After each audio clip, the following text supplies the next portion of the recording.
Oui, la situation à Rosa Parks est devenue insupportable pour les riverains, pour les commerçants, pour les familles, mais aussi, vous avez raison, pour les personnes toxicomanes elles-mêmes qui sont livrées à elles-mêmes dans des conditions de vie absolument indignes. Dans votre vœu, dans la présentation orale de votre vœu, vous défendez à la fois la réhabilitation du quartier, j'ai envie de dire 3 fois oui, et la prise en charge des personnes toxicomanes. Là aussi, j'ai envie de vous dire 3 fois oui. Mais on n'est pas d'accord sur les solutions que vous souhaitez apporter. Donc je vais m'en expliquer, je vais prendre 3 petites secondes pour l'expliquer et pour éviter de m'entendre dire ensuite que je dénonce et je ne propose rien. J'anticipe peut-être la critique. Donc ce constat est partagé. On a un désaccord, comme je le disais, sur les solutions proposées, parce que vous citez la HSA, la salle de shoot, salle de consommation à moindre risque. Ça fait 10 ans à Paris qu'on expérimente cette fameuse salle de consommation à moindre risque, et les résultats ne sont pas au rendez-vous. C'est une structure qui permet...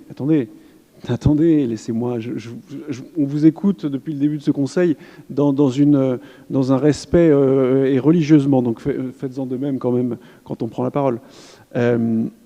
Ces structures, en effet, permettent de limiter des risques immédiats pour les usagers, pour les personnes toxicomanes, les risques d'overdose, les risques de contamination ou les injections qui seraient faites dans des conditions sanitaires catastrophiques. Voire les inhalations quand les salles le permettent. Mais, et ça on ne peut pas l'ignorer, elles font exploser les risques pour les riverains, pour les habitants, pour les commerçants. Et si elles limitent les risques pour les consommateurs, pour les toxicomanes sur la consommation, elles ne permettent pas la sortie de l'addiction. Et d'ailleurs, ce n'est même pas leur vocation. La sortie de l'addiction, ce n'est pas la vocation des salles de consommation, c'est des salles de consommation. Alors on peut changer le nom, mais il n'empêche que ce sont des salles qui sont dédiées à la consommation et pas à la sortie de l'addiction. Et c'est là le cœur du problème. C'est pour ça qu'on est en désaccord sur cette solution-là. Ce n'est pas une surprise. La politique de réduction des risques n'a pas produit de résultats en matière de sortie de l'addiction et surtout de sevrage durable. Ce sont des structures qui concentrent dans un même quartier, en tout cas dans les quartiers dans lesquels elles sont implantées, les scènes ouvertes de consommation, les trafics, l'insécurité et finalement toutes les nuisances pour les riverains. Et si on veut être un tout petit peu honnête, personne ici n'accepterait l'ouverture d'une salle de shoot en bas de chez soi, à part peut-être vous, monsieur Timsit. Alors, pourquoi faudrait-il l'imposer à d'autres? Nous pensons qu'il faut changer de cette logique de l'aller vers parce qu'elle ne suffit plus et qu'il faut s'orienter plutôt vers une logique d'amener vers. Amener vers le soin, amener vers le sevrage, amener vers la réinsertion.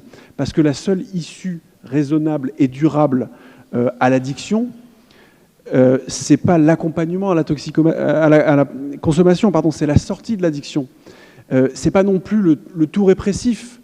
Je crois que dans ce conseil d'arrondissement, personne n'a jamais défendu une solution tout répressive, et encore moins une solution baguette magique sur le tout répressif. Alors ce que nous proposons, nous, peut-être certains d'entre vous le savent déjà, mais je le redis, et ce sera l'objet d'ailleurs très vraisemblablement d'un vœu en Conseil de Paris prochainement, on défend une approche fondée sur la création de structures de désintoxication, des centres thérapeutiques spécialisés avec un accompagnement médical, addictologique, psychiatrique et social, et surtout l'éloignement des scènes ouvertes de consommation et des lieux de deal. Parce qu'on sait très bien qu'on ne peut pas sortir durablement d'une addiction au crack en restant au milieu des dealers, en restant au milieu des scènes de consommation et des réseaux de dépendance. Donc sans surprise, nous sommes contre ce vœu parce que nous sommes contre ces salles de shoot, HSA, et parce que nous refusons cette politique qui consiste à organiser l'addiction plutôt que justement la sortie de l'addiction. On refuse aussi la banalisation des scènes de consommation à ciel ouvert, et malheureusement les HSA, c'est précisément ce que ça entraîne ensuite dans un quartier.